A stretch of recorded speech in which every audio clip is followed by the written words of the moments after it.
And welcome to a new edition of Education is the Best Medicine. I want to thank everyone for tuning in. I'm going to start by saying, as my mom, my dad would say, he said, the devil is busy. And so I want to share that with folks as they move throughout their day and their week, throughout the year. The forces that interrupt our lives and change our trajectory shouldn't stop us from doing what we're doing, saying the truth, standing in our truth. Want to thank everyone that had a hand in me being here. I want to say a good wish to the young lady that I was involved in an accident with yesterday, and her child, pretty baby. But she's fine. I'm fine. My car doesn't look that good, but that's okay. It's just a car. And it got me into thinking about, how ungrateful we are and how we should be more grateful and more feeling of blessed that we are alive, that we are functioning, that we woke up. I was listening to Dick Gregory a few minutes ago, and he had a message to young Africans and was basically to be grateful, just basically understand the pitfalls of the world. It was basically to say, you have to manage this in the best way you know possible. And if you don't know who Dick Gregory is, look him up. Well, today is the March the 18th. Yeah, March the 18th. And I uh, uh, I just gotta be honest, if you live in Oakland and you have to wait 6 hours for a tow, I just think that's too long, particularly on a main street. But that's how I look at it. Wanted to talk about. I posed this question to the CPT chat. So they're talking about reparations now, and we're going to get into some whole things because I've got some discussion. We're still in Women's History Month, and discussion particularly focused on African American women and their contributions. We talked about the number of women that have received degrees, that are educated, whether first in their field, whether they be a doctor or a lawyer or Indian chief. Um, they were the first, and so we want to honor those women and say that without your inspiration, I particularly think of my mother when I always have these conversations around women, then we would not be here. And so as I was dealing with my day yesterday and feeling like this is the worst thing could have happened to me, well, I always want people to reflect on 300 years of slavery. And there's a big discussion around reparations now. And I was listening to some of the programs this morning about why Africans born and brought here in 1619, and it reflects the discussions around white paper reparations, which is the foundation for this. Again, this is steeped in information and research as opposed to just, we want something for nothing. And again, whether you believe in reparations or not, to me, again, the historical context is important because it tells us in reality why and what we're here. So, um, I pose. You guys got to get on CPT chat. It's on Google. You have to sign up through Google if you have it. But it's great to pose these kinds of questions with the weight of academia in its memory banks. So as much as I love research, as much as I like reading, as much as I like reviewing the literature, you know, the tools that we have now to access information are really, really unique, and I think we should use them. Again, I want to say thank you to everybody that tunes in. I want to thank my Facebook family, and I want to thank all those that take the time to give me a listen. I really appreciate it. Um, it it says that maybe our conversations are going to grow, and I particularly want them to grow um, in the community. Um, and so I searched GPT chat, and this is one of the uh, um, um, artificial intelligence systems that we will be using and continue to use as they grow. That's the next standby. That's the next move. Artificial intelligence, and essentially, you know, although anyone can use anything, um, we hope that it's used in a manner. Uh, and I posed the question. I said, what would America be without slavery?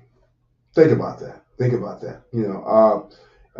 And so I thought that having that discussion was really, really important. So I posed the question to CBT chat, and and it brought up this answer, and I'm going to read it to you.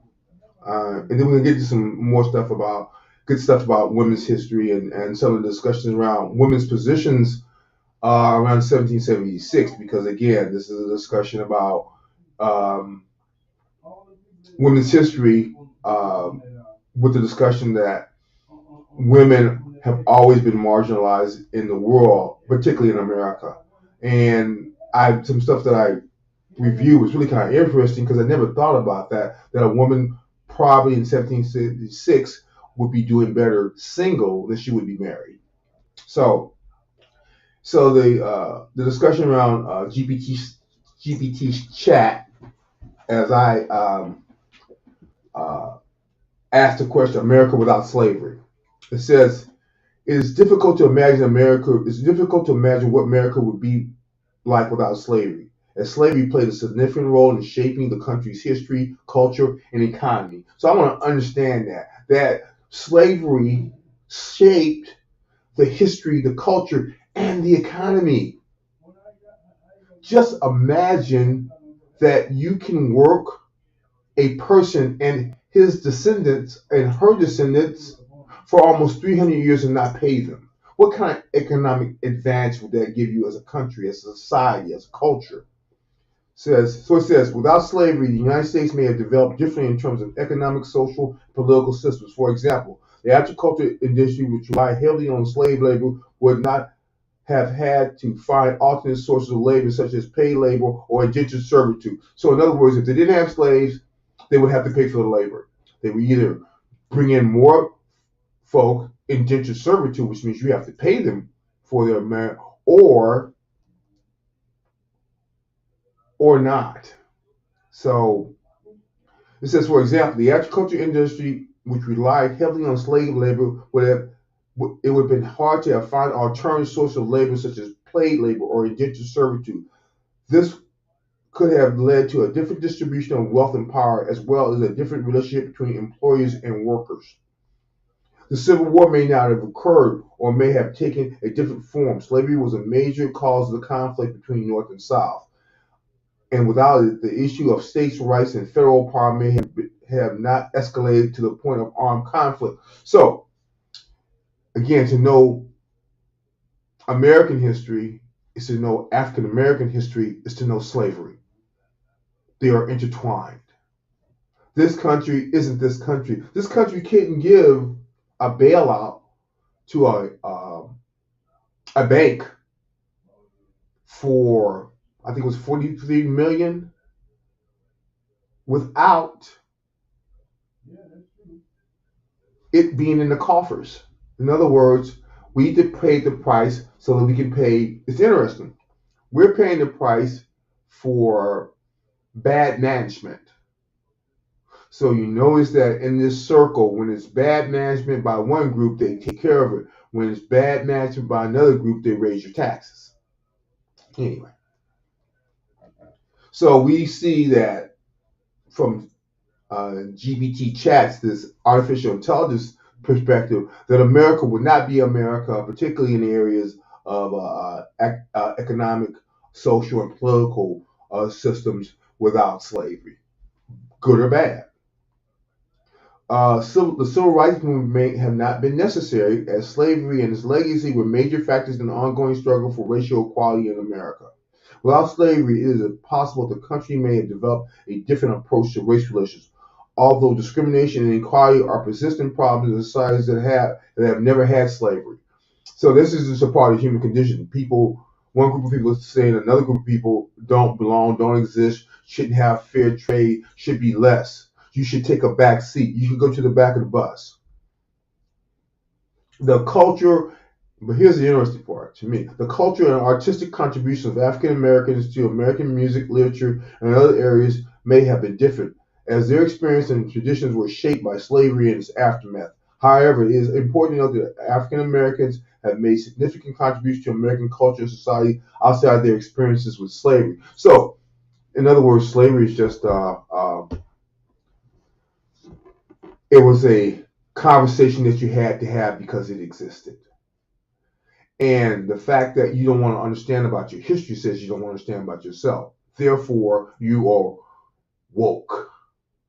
So if you're woke and you understand why things happen to you, that's not a good thing for the people that did it to you or their ancestors did it to you. There was a reply in one of the telecasts that the person said that uh, um, there should be no reparations because it brings up she's a person of color. She didn't say African American. She didn't say descendant of slaves. She said she's a person of color that feels it's divisive, and we should not get reparations. Well, again, if you're from my ancestors' lineage, 1619 to the present day, and you are a subject, and California is making this discussion because they benefited from slavery. Every country in these United States, excuse me, every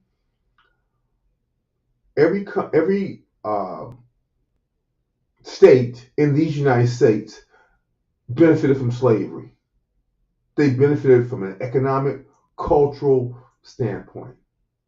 Again, it shaped our conversation. It says overall, it is impossible to know for certain that America would be without slavery, as the institution is such a profound impact on the country's development. However, it is clear that the effects are still felt in America today, and still addressing its legacy is an ongoing challenge in the country, and that's the problem. That's the problem. If you don't want to address it, then it's hard to discount it, ignore, or say it's not important, or they weren't there, so what's the issue? Okay. So again, just a thought about America without slavery, right? Um, so I want to say that again. This is Women's History Month. Seems like it's kind of quieting down too. It's kind of like it didn't have the ump it had. And I think it's because we want to talk about things in high ideals, but when it's time to manifest those principles, we find a hard time of owning it. So I think Women's History Day, like African American History Day, like Irish American History Day, should be every day. Um, Last week I lost some power in my machine. I want to say a happy birthday to Elder Burks. He turned 90s. He's in his 90s now. I tell him man's age is okay. And I got a chance to enjoy time with his family.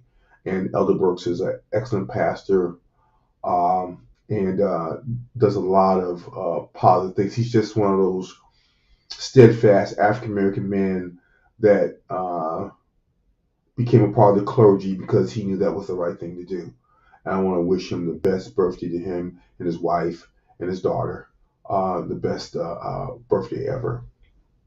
Um, I want to again dedicate the show to my mother and my great granddaughter Kaylee. Thank you, Boo Boo. And her grandmother Tracy and her husband. They're doing a great job raising my great grandchild. Trauma does a lot to people. Trauma does a lot to them.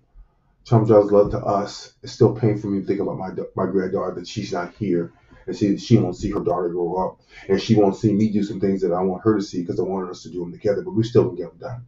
Like getting here was a man, you wouldn't believe it, but I got here. Um, uh, so I was want to thank my great granddaughters and love them lots. Um, I got girls in my life, so I got to honor them and make sure they know that they're really important to me, and that as long as I'm breathing, they're in my heart.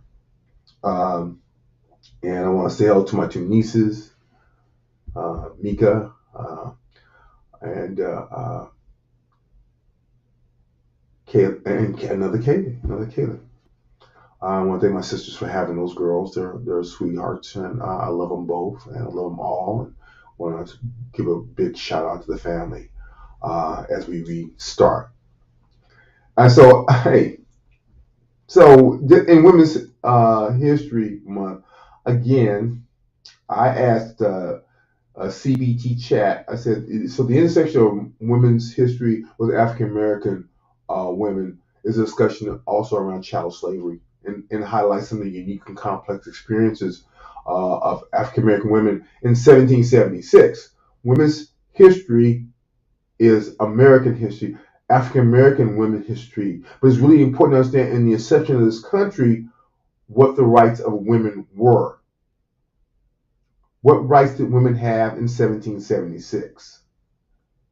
Because it definitely changes.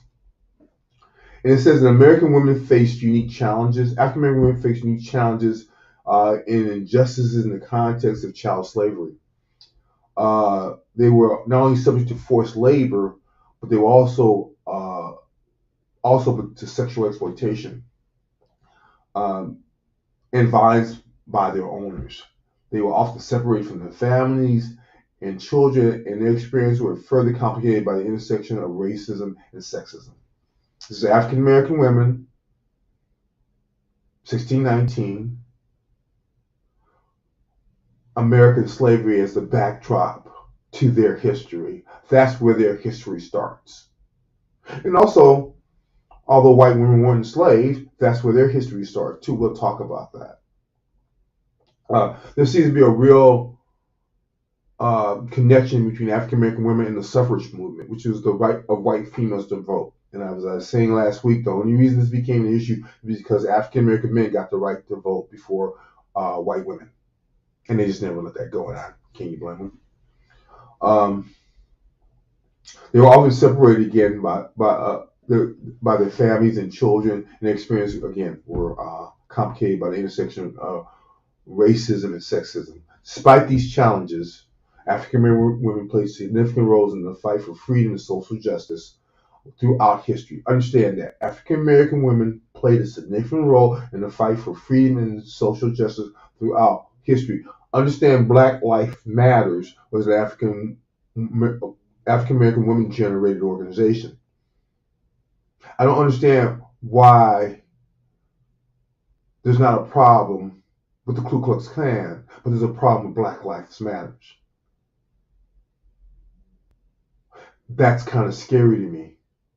And as we start to evolve into this piece and see what it is, all the changes are happening, all the changes are happening in the healthcare system, all this, again, the intersection of knowledge, accessible, attainable knowledge.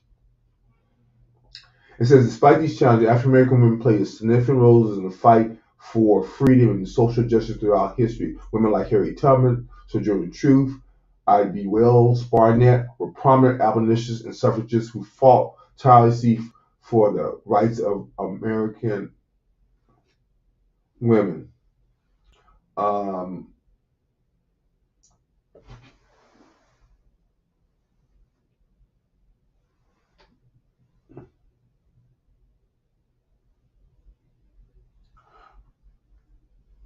My Facebook just went off. I'm going to restart it. Give me a second.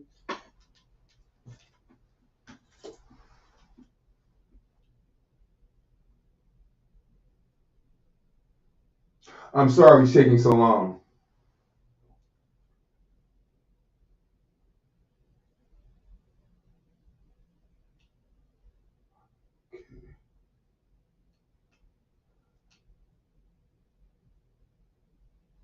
So we have a lot of discussions in regards to why the things happen to us that happen to us. like Facebook going down. Okay.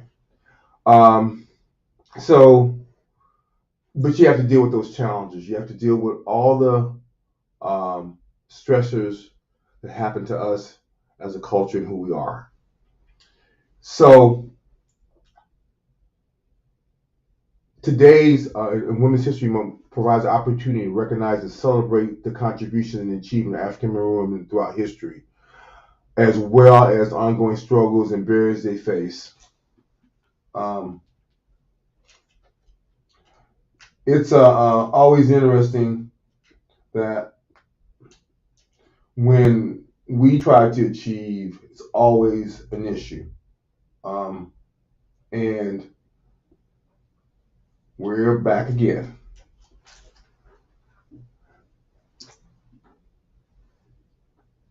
Thank you very much.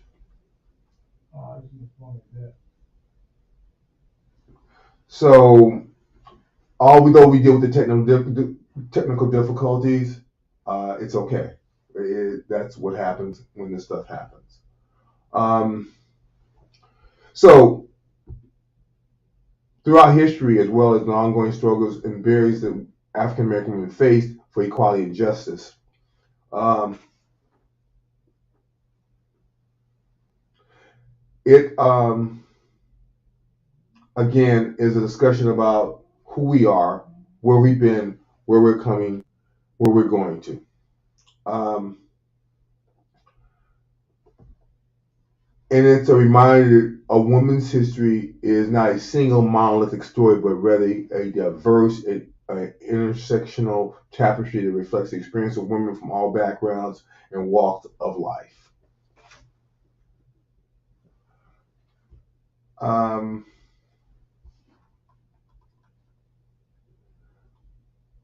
and in women's history, or International Women's Day, women's roles and positions over the world in America.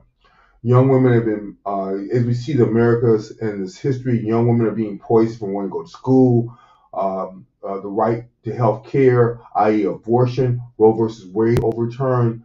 So this Women's Month, well, really, what does it mean? And I had to ask that again. Uh, whatever we thought was right seems to be wrong, and women's rights are, again, uh, in effect. Uh, uh, my mother chose me to have My mother chose to have me in some very difficult circumstances. I was born in High Hospital, which was a county hospital at that time. She was an African American woman who was pregnant. My dad wasn't the best, and I'll share that. And as unlikely as it is, she had me, and I will say almost died having me. My mom dealt with some very abusive men as a black woman, including my father, and alcohol. And alcohol makes black folks evil, particularly black men. So, hey, if you're drinking, you might want to kind of back off of the stuff.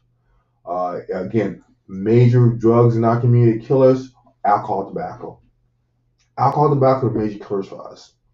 Um, she was a strong black woman who I thought sometimes was super. Uh, she went through some issues, but then she met my stepdad, Jimmy Lee Smith. And I'm blessed to have two men as fathers: my father, my blood biological father, and Jimmy Lee Smith. Although his term would be stepfather legally, he was my father, and he provided me discipline and he kept me in check. And he grounded me in reality. My father was my father; he's my dad, but my stepdad put in the work. He was fair. I was blessed to have him, and what he brought and what my mother wanted to have happen is that she wanted to bring him kids. So brought him two daughters and like a brother. But unfortunately, my sisters are like my brother better. I remember about that. And of course, he was the older brother, and that's accept the role. You accept your role in your family. You don't choose your family. Your family chooses you. Uh, uh, Jimmy Lee Smith changed my mom's life. She was no longer had to be a superwoman, and she felt protected and safe. He took on a ready-made family. That's enough of that. Uh, since we're in America, I want to talk about the rights of women in these United States. Let's just start at the founding of the country in 1776. I asked CBT in chat again, why is 1776 so important in history? To understand history is understand American history, understand African American history, to understand slavery is understand your position in the world. So 1776, according to CBT, is a pivotal year in American history as it marks the beginning of the American Revolution and the Declaration of Independence. The year 1776 was the culmination of years of tension and conflict between American colonies and Great Britain, which established the colonial rule over the colonies in the 1600s. So in 1619, the first slaves come to the shore. America is not yet America. It's fighting for its freedom, but wants to enslave others in their freedom. Think about that. You're fighting for your freedom, but you want to enslave another group of people. When you know that what you're fighting for is what you're taking away from people. Interesting thought. So in 1775, the colonial army began a military campaign against British rule. On July the 4th, 1776, my birthday, I always say American birthday, not my birthday, because in July 4th of 1776, my ancestors were trying not to be slaves, and they had a group that wanted to make them slaves. In fact, they would write in the Constitution, our position in the Constitution is 3/5 of a human being. So, again, America's fighting for its freedom, but enslaving Africans. The Declaration of Independence is a landmark document and is a symbol of the country's founding principle of freedom, democracy, and equality. Proclaim all men are equated equal. So understand in 1776, that didn't say all people or all persons, all men. And usually that was white men with property.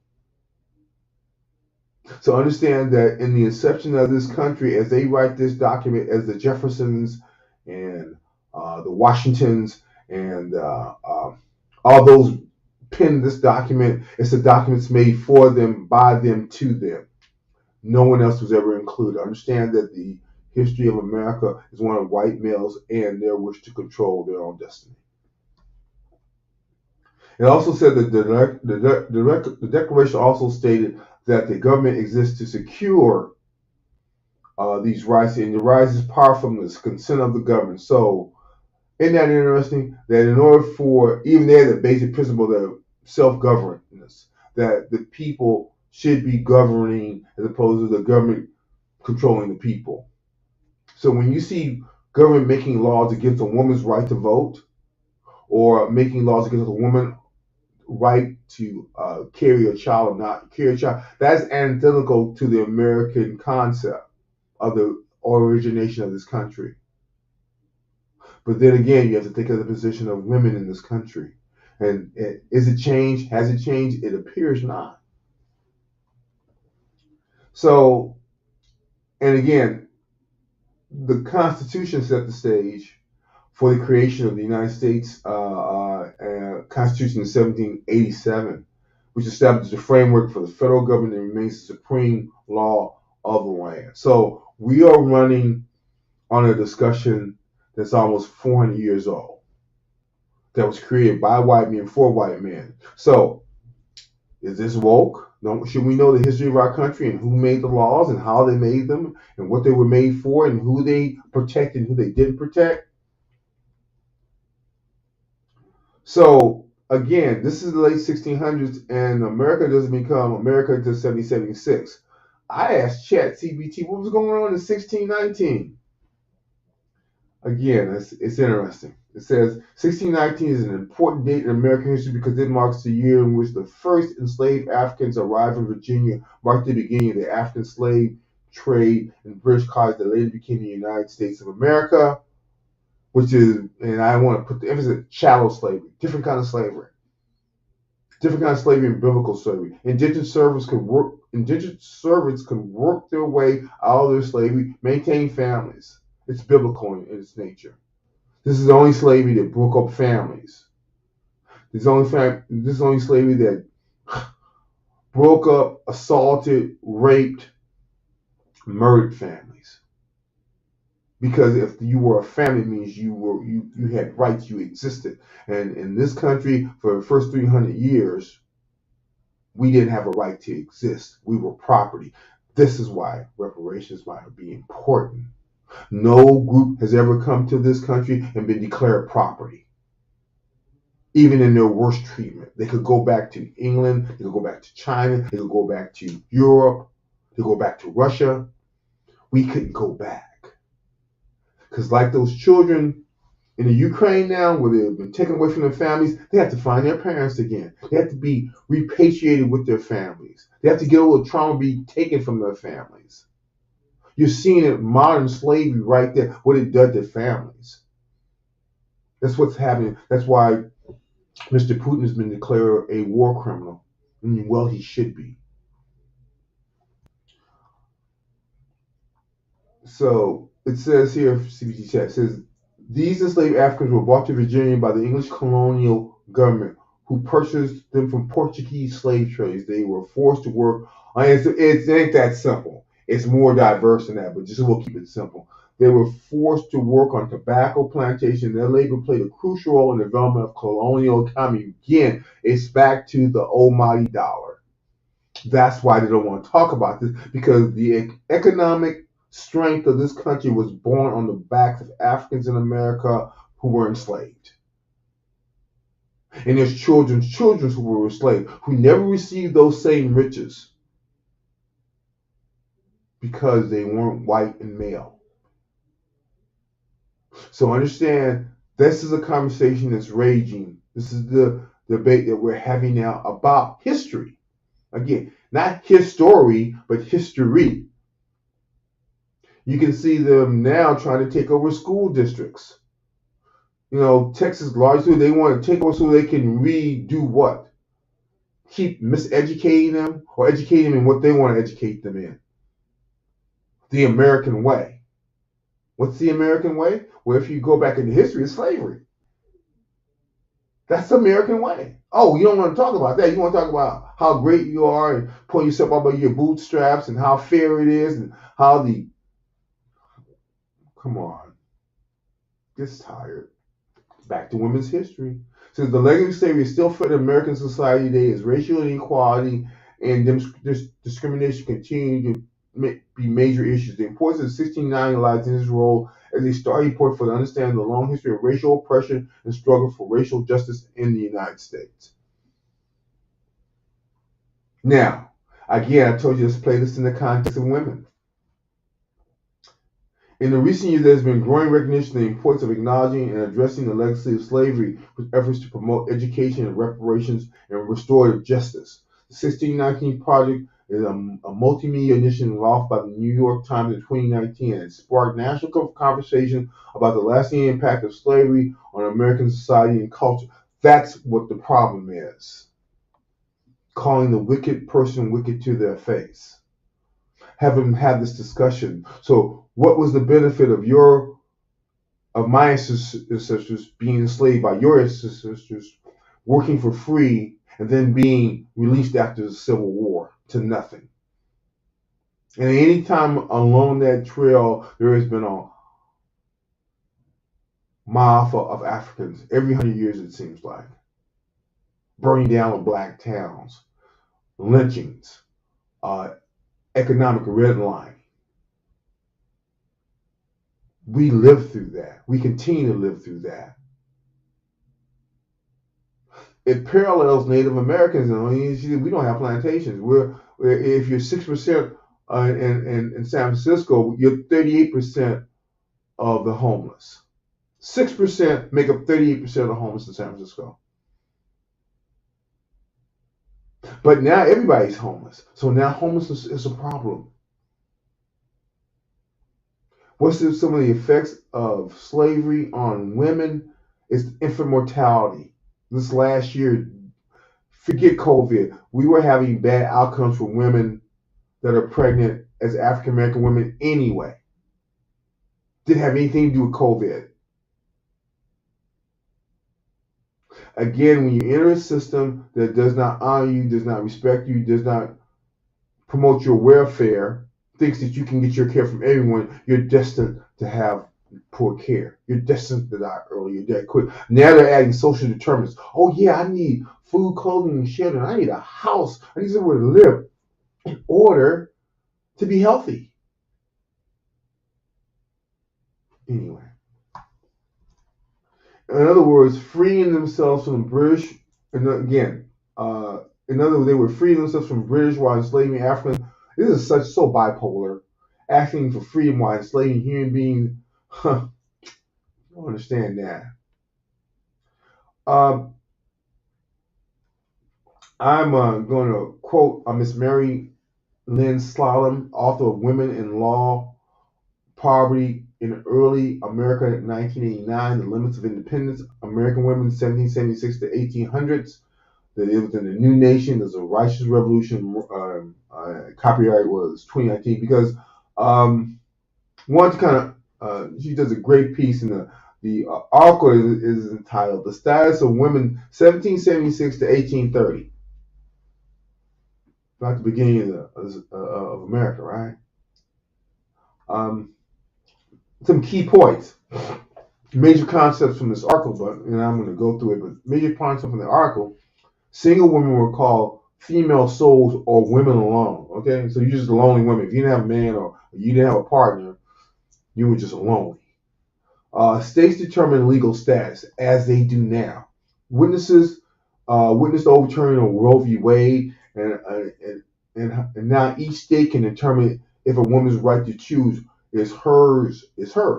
Sounds like overreach or underreach to me. So I thought we were a society that did want to do small government and keep government out of people's lives. Oh no, not for women that want to have children or don't want to have children. We got to be involved in that, and they ain't backing down. They're going at speed. It seems like a push toward what they believe to be an ideal society, and it's not.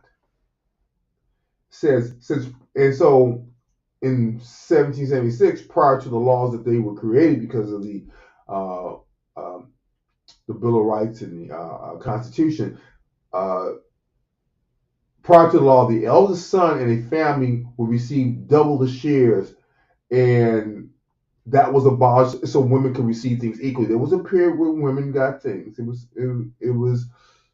I think it was just a slip up. It says only if women were single could they enter into contract, buy, sell, including slaves, sue with marriage. She lost, but with marriage she would lose her independence, and all things came under male control. Everything in the household, and added protection. Sounds like a shakedown. On paper, all women were equal, but racism still dealt the unfairness card. And again, this is reflecting on women's history. Uh, it's always been colored by white male dominance. Some of the things I thought were kind of interesting that, again, state law rather than federal law governed women's right in the early republic. The authority of state law meant that each developed upon where a woman lived, each depended on where a woman lived, and her particular social circumstance in the region of the country. So again, like now, different areas, different um, laws. Some women had more rights, some women had less rights, but they were all under the direction of the state and the males. Of course, who's running the state? It was males. Who made the laws? It was males. Remember, women can't vote. They can't hold office. They can't get elected. So that's the discussion that we're having now in women history, particularly as it relates to American history, particularly to 1776 Prior to that, 1619, again, a country searching for freedom but enslaving people. That's woke. Why would you want to tell people that? That yeah, we were fighting for our freedom, but we need to have slaves. Uh, the disparity in standards can perhaps be most dramatically in the experience of African American women. In the North, where states abolished slavery after the Revolution, black women gained rights to marry, to have custody of their children, and to own property. On paper, at least, their rights were identical to those of white women in the slaveholding South. In the slaveholding South, lawmakers continued denying slave workers these basic human rights, but even in the South, a rising number of free black women theoretically enjoyed the same privileges under the law as white women. Again, depends on how you're looking at things, depends on who's running it, it depends on all those kinds of things. So I want to be clear that to know American history is to know slavery. To know slavery is American history. And again, in terms of women's history, to understand women's rights as it relates to African American women and their lack of rights. Again, I know what the laws say, but it's the action. More often than not, their rights weren't honored because of the tinge of racism and structural institutional racism. It says in every state, the legal status of free women depended upon their marital status. Unmarried women, including widows, were called femmes seules, or women alone. French, right? Femmes seules, or women alone. They had the legal right to live where they pleased and to support themselves in any occupation that did not require a license or a college degree. So, here we back to what are the rights of women now? They couldn't go to school. They couldn't own a license. So, whatever required licensing at that time, women couldn't do it, which meant more men took those jobs or not, depending on what was going on. So we are at a discussion around women's history about what was really going on. What were women's rights? What are their rights today? What hand do men have in those rights or not having those rights? And I would say from a personal standpoint is that I think that post-slavery, African American men took on the behavior of their enslavers. They were traumatized. They wanted to feel like men in their homes. So they immediately went about the business of trying to control women they'd worked with side by side, who protected them during slavery, who had their children. They were not as important, but not true, because in the structure of things, I'd say white women, African American men. I'd say in the structure, white men. Interesting enough, African American women, white women, black men last, African American men last. That's the hierarchy. So it says single women can enter into contracts, buy and sell real estate, or accumulate personal property, which was called personal. It consists of everything that could be moved: cash, stocks, bonds, livestock in the South, and slaves, of course. So long as they remain unmarried, women could sue and be sued, right will, serve as guardians, and act as executioners of estates.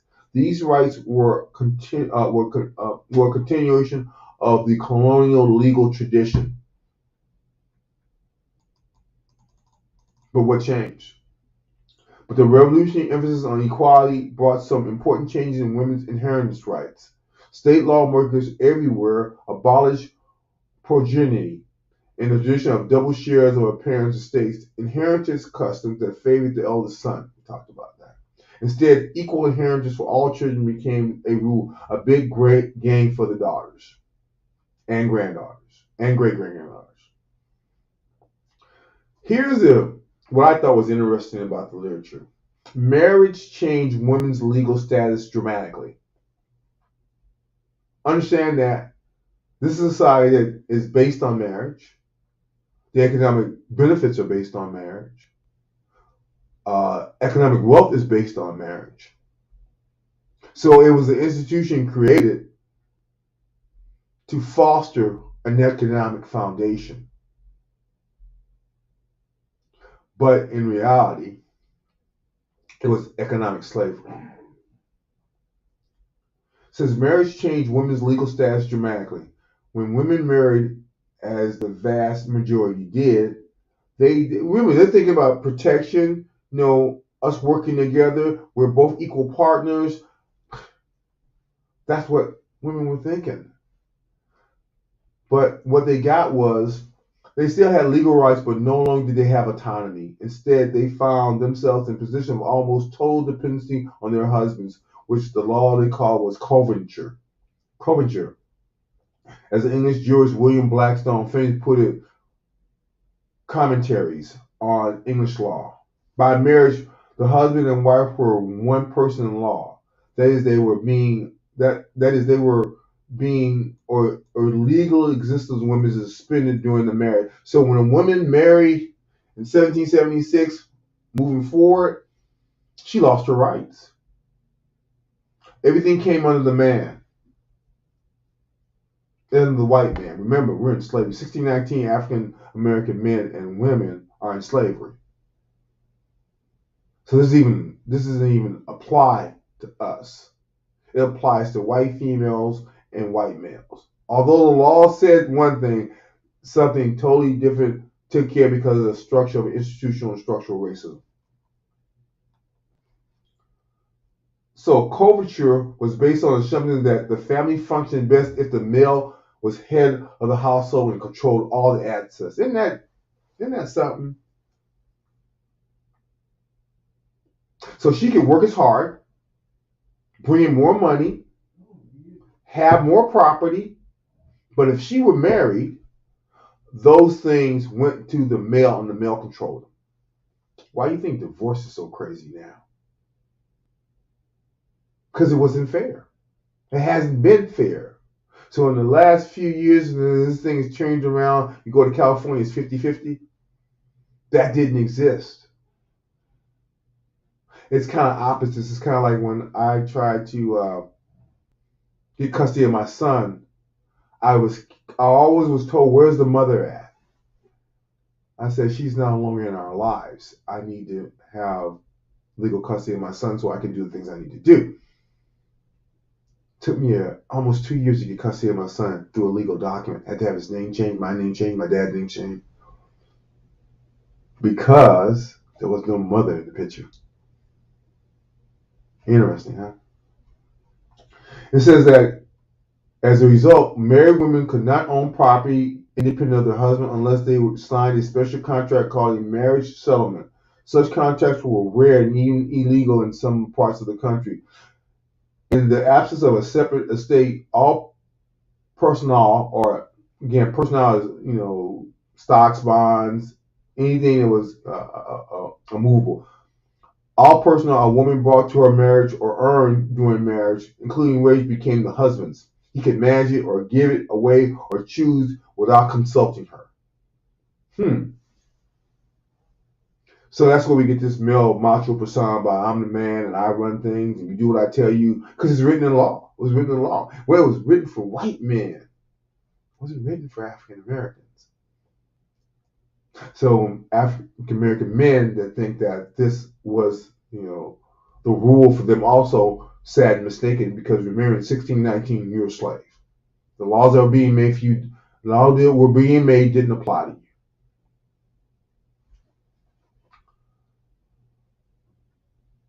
Women had no protection when their husband proved irresponsible. If their creditors pursued their husband for debts, his wife was entitled to keep only the bare necessities of life.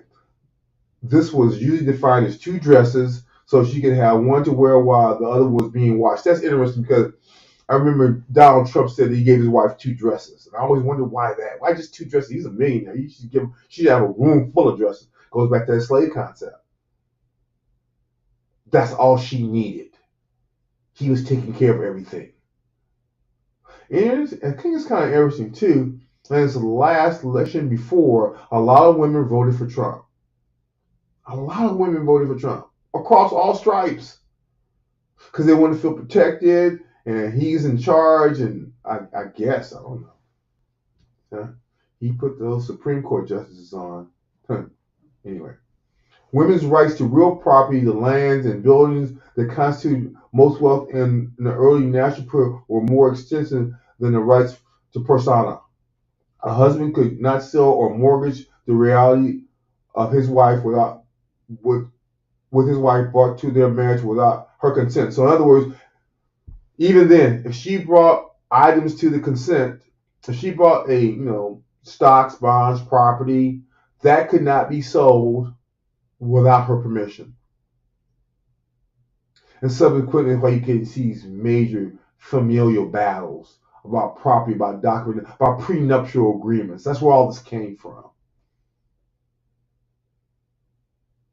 Prenuptial agreements that say that I enter into a relationship with what I have and what you have, and what you have, what you have, what I have, what I have, and whatever we make together, that's fine. But what I have, what I have is what I have, what you have, that's separate. Prenuptial. Women are against them. Well, with the things going on now, I don't know if we want to be against prenuptial because we got a group of men I'd say between 12 and 40 don't want to work.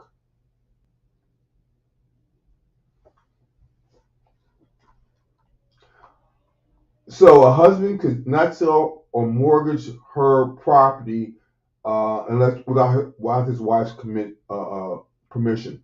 He could use it, but he could not convey it. It's because the woman's real estate generally inherited was from her father, was meant to stay in the family and the descendant of her children.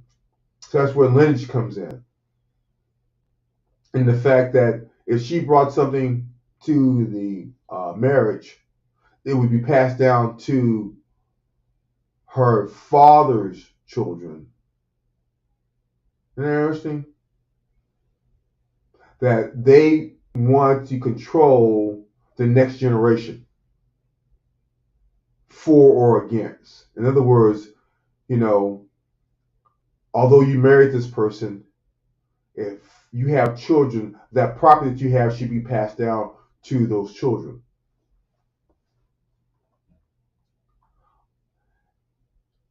He could not sell or mortgage unless there was a signed statement signifying her free will and consent, and it was recorded as a deed. So it was a legal document. He had to go to court. He had to get him to sign that. That's why we have notaries, right? Because people put people's names on documents and just turn them in. Very, very draconian, Now you get to understand. That's why you have to understand slavery. Then you understand why these laws and why at the end point why there are prenuptial agreements. At the end point why you have to get divorced. At the end point, lawyers fighting over whatever. If you didn't fight over it, that other person would take it. Usually the man. Interesting, my understanding is that women that are married and divorced have a lower level of income than if they were staying married. That's why some women, white folks, stay married. It's the economics. That's changing now, and staying for the kids. But again, I'm talking about women's history, talking about African American women and men, 1776, and what that meant to be a woman in 1776. In this case, a white female. You were a slave in 1619. So anything they're talking about didn't apply to us anyway because we were slaves. So the courts were careful to ensure that a wife signed a conveyance of her own free will and could not be pressured from her husband. A court officer questioned her apart from her husband to confirm that she actually agreed to the sale or the mortgage. Man, what do you do about domestic violence?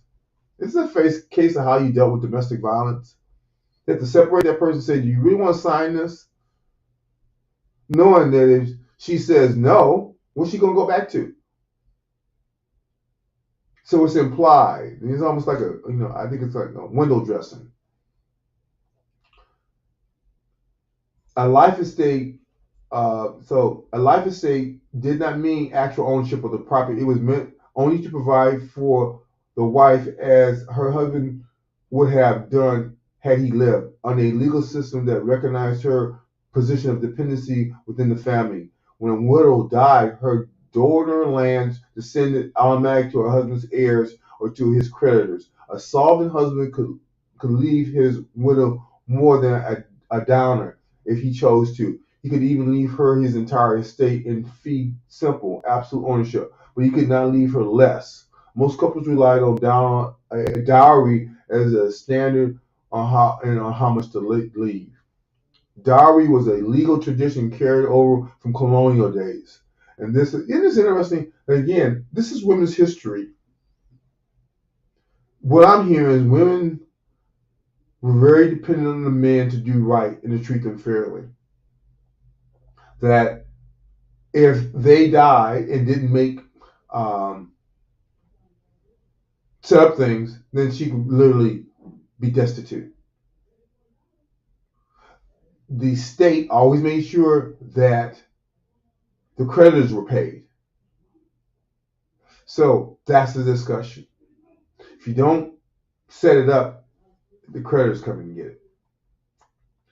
So the diary was a legal tradition carried over from colonial days, and uh, they worked reasonably well in the economic system based on land wealth. Under these families, the wealth typically stayed in one place and rarely sold or mortgaged their farms. They did not work as well, however. In a society like the rapidly expanding and industrializing 19th century of the United States, lands would change hands frequently, and there was always growth in personal property as well as in land.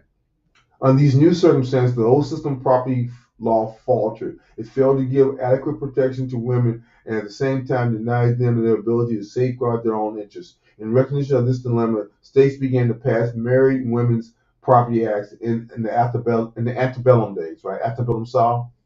There's a group called Antebellum. Yeah. These acts gave wives same legal rights and same and as single women with regard to their estates and wages. So retrograde. If you're a single woman, you can own land, you own property, you can enter to wills, you can have executive function over your items. If you're married, you can't. You have to go through permission to your husband to get that permission, or there'd be agreement that if you or him die, these will pass to him. And for a long time, if the man died, automatically went to the kids. The wife died, automatically went to the husband, and then he distributed to who he wanted to distribute it to. It was a piecemeal legislation enacted reluctantly by male lawmakers who would have preferred to keep women dependent within the family. Yet lawmakers recognized these reforms were essentially a capitalistic economy based on movable wealth. Always about wealth, always about money, always about the dollar. That's that's a dialogue around women's history. Political rights were a function of control over property for men in the republic, but gender alone was the basis for women's exclusion from voting or holding office. Simply put, men with property had the right to vote in the early national period, but women, no matter how wealthy, did not.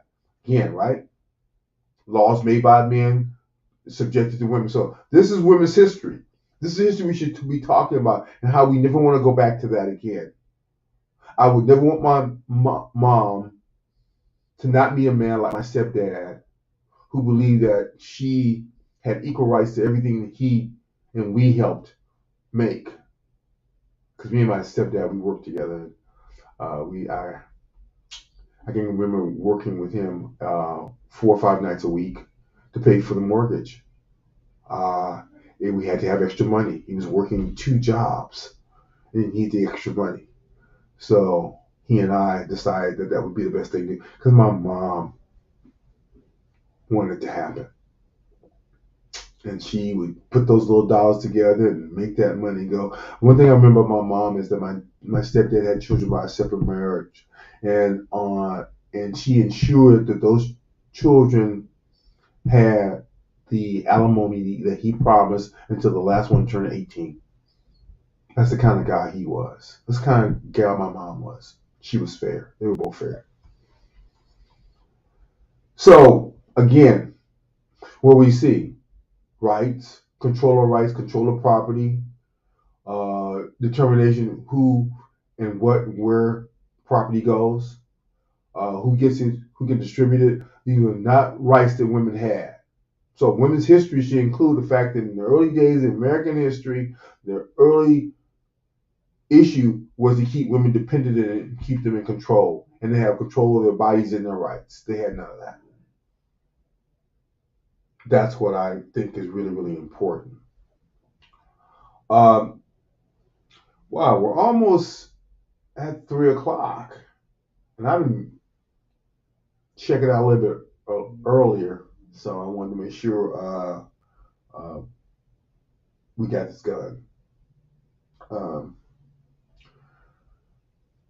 so it was blatantly discriminatory attitudes that kept lawmakers from giving women the right to vote. They did not want to share their political power with daughters and mothers and wives, just as they did not want to share it with free black men or immigrants. The pattern can be seen clearly in New Jersey, the one state where women with property were allowed to vote. After the revolution in 1807, legislators took this right away, not only from women but from black men and aliens as well. As it turned out, discrimination against women in the area of franchise lasted the longest of any disadvantaged group, at least on paper.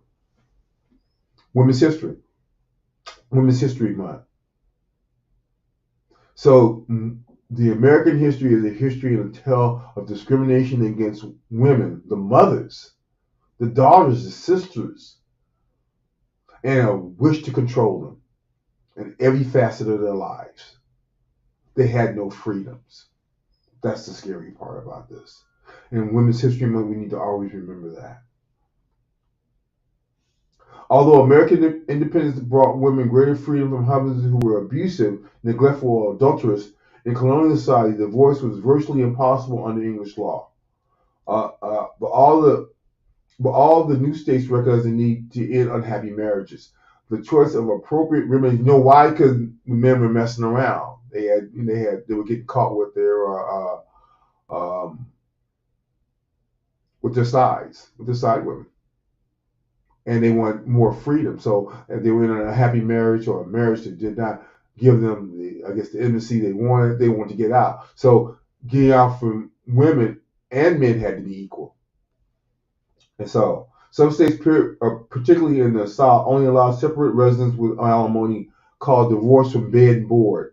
Other states granted absolute divorce with the right of the innocent party to remarry in the marriage of divorce. Social and religious values affected the laws in different parts of the country. Again, where you lived and what you got.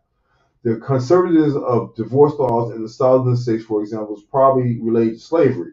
It was difficult for lawmakers to grant women absolute divorces because of their husbands' adulterous relationship with slaves. I didn't know that. Liberal New York laws, in the contrast, stem from long-standing Puritan belief that it was better for unhappy couples to separate and remarry than to be joined forever in a state of discord and temptation to sin. They didn't want people fooling around. Kind of interesting, right? Ms. Solomon says child custody rights also changed under the revolution. The courts were increasingly willing to bypass colonial precedents that favored men in custody disputes. Instead, they placed young children and daughters, although not sons, under the care of mothers. Again, fast forward to me trying to get the custody of my son, because in California, I don't care. The mother could do anything. The kids always went with the mothers. Always. That doesn't happen now. But when I was raising my child and moving through this piece, they will always ask me, where was the woman? Interesting. This is from a discussion by Miss Mary Solomon, the author of Women, Law and Poverty in Early America in 1989. And it's just kind of a short synopsis from this discussion, because the real connection with Women's History Month, African American women and white women is the right to vote or suffrage. We'll talk about that next time. But again, the biggest discussion with white women about equal rights had to do with their right to be able to vote. Uh, what they neglect to say is that women of color, particularly African American women, were key in their ability to move that piece forward to get their right to vote. Although they were the last ones to get it, they got it. Well, it's been great. We've had a few technical difficulties. I made it here, thank goodness.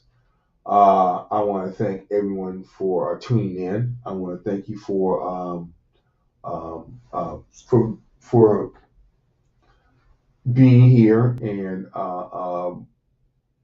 it's been a interesting piece. My Facebook has flipped in and out, and I apologize for that. Want to say thank you again for tuning in. We'll be back next week. I think Miss Howard's next week. Um, and again, I want to thank you for listening in. You're listening to Education is the Best Medicine with RTV, Believe Radio, 24-hour inspirational and gospel music station. Um, I want to thank you for. I just think it's really kind of important that we kind of understand the context by which our health is being manipulated too. Women's health is being manipulated. You know, if you have this opinion of women and what they can and can't do and what they should have, don't have, then their health care is not that important to you. It can't be. Um, I want to again dedicate the show to my mother and to all the mothers uh, that have worked and strived and did without to raise a nation. We should be very thankful and proud. This is Women's History Month. Very thankful and proud of African American women that were the descendants of slaves in 1619, the reparations paper. That we're having this discussion now because it's a discussion that has to be had. Um, to know American history is to know African American history, is to know slavery, is to know women's history. I want to thank you guys for tuning in. Uh, Look forward to talking with you again. Again, thank you for listening. Bye bye.